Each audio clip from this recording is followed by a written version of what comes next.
बच्चों question number 8 है, find the unit vector in the direction of the vector P Q vector where P and Q are the points 1 2 3 and 4 5 6 respectively. तो यहाँ पर बच्चों दो point हमें दिया हुआ है क्वेश्चन नंबर 8 में।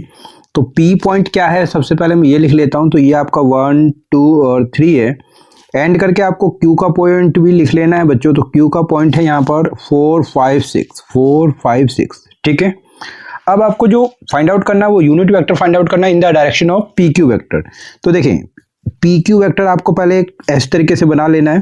तो ये रफ में आपको देख लेना है कि आपको फाइंड आउट क्या करना है। तो P Q vector find out करना है बच्चों।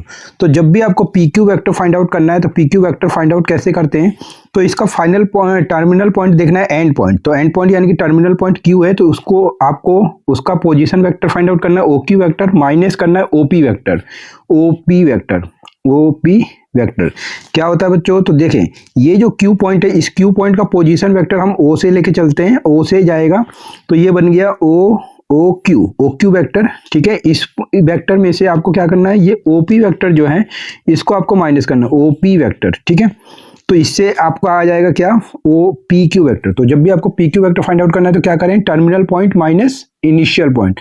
तो ओ क्यू वेक्टर हो जाएगा माइनस का ओपी वेक्टर। तो ओ क्यू वेक्टर कैसे फाइंड आउट करना है, ये जो पॉइंट दिया है इसी के साथ आपको आई जे के लिख लेना है। तो ओ क्यू वेक्टर क्या हो जाएगा, 4 आई कैप प्लस का 5 जे कैप और क्या होगा 6 के कैप, ठीक है। ये मैंने ओ क्यू वेक्टर लिख लिया माइनस ओपी वेक्टर। तो ओपी वेक्टर के लिए पी पॉइंट को देखना है, आई जे के लगा लेना है। तो ये आपका हो जाएगा, ब्रैकेट लगा लीजिए। तो ये आई कैप साथ में ये 2 जे कैप और ये प्लस का क्या हो जाएगा 3 के कैप, ठीक है। इसके बाद आपको क्या करना है बच्चों, तो ये आपका 4 आई और क्या करें, यहाँ से इस आई को मैं इसके पास ही लिख देता हूँ। तो माइनस का आई साथ में ये आपका बच्चों 5 जे हो गया। यहाँ से देखेंगे जे आपको लेके आना है इसके पास में, तो माइनस का 2 जे हो जाएगा बच्चों, ठीक है।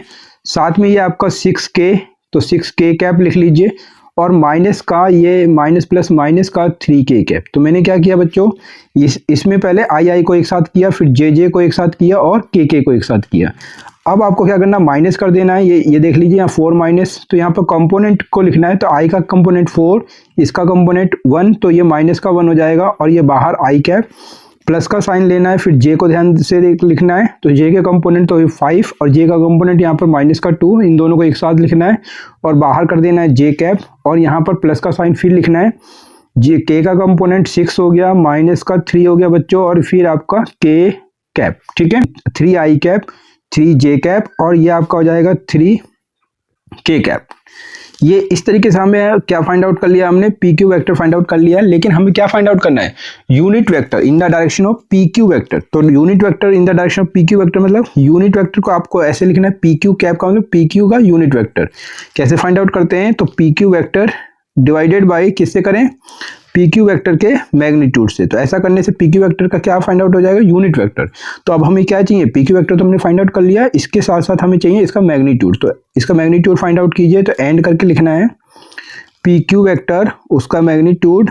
और कैसे मैग्नीट्यूड फाइंड आउट करते हैं, तो यहाँ पर आई का जो कंपोनेंट है उसका स्क्वायर, फिर जे का कंपोनेंट उसका स्क्वायर और के का कंपोनेंट उसका भी स्क्वायर, ठीक है। सबको प्लस करके अंडर रूट फाइंड आउट करना है। तो ये आपका क्या आ जाएगा 9 होगा प्लस 9 और 9, इन तीनों को प्लस कर दीजिए बच्चों। तो अंडर रूट 27 और इसको जब हम फैक्टर करेंगे 27 का फैक्टर इस तरीके से, तो ये 3 9, ये आपका 3 3 और ये 3 1। तो इस तरीके से 3 का स्क्वायर बन रहा है।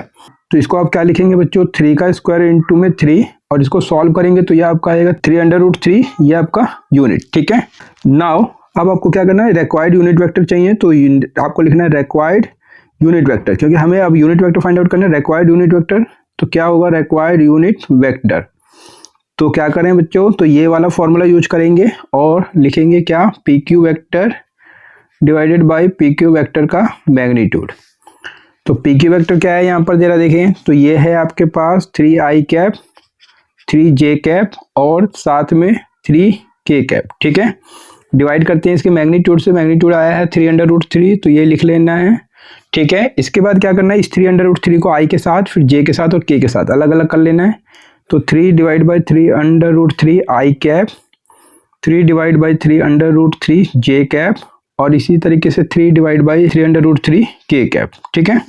3 से 3 कैंसिल, यहाँ भी कैंसिल, यहाँ भी कैंसिल। तो इस तरीके से क्या हो जाएगा 1/√3 ये आपका आई कैप, यहाँ पर 1/√3 ये आपका जे कैप, और यहाँ पर भी 1/√3 ये आपका के कैप।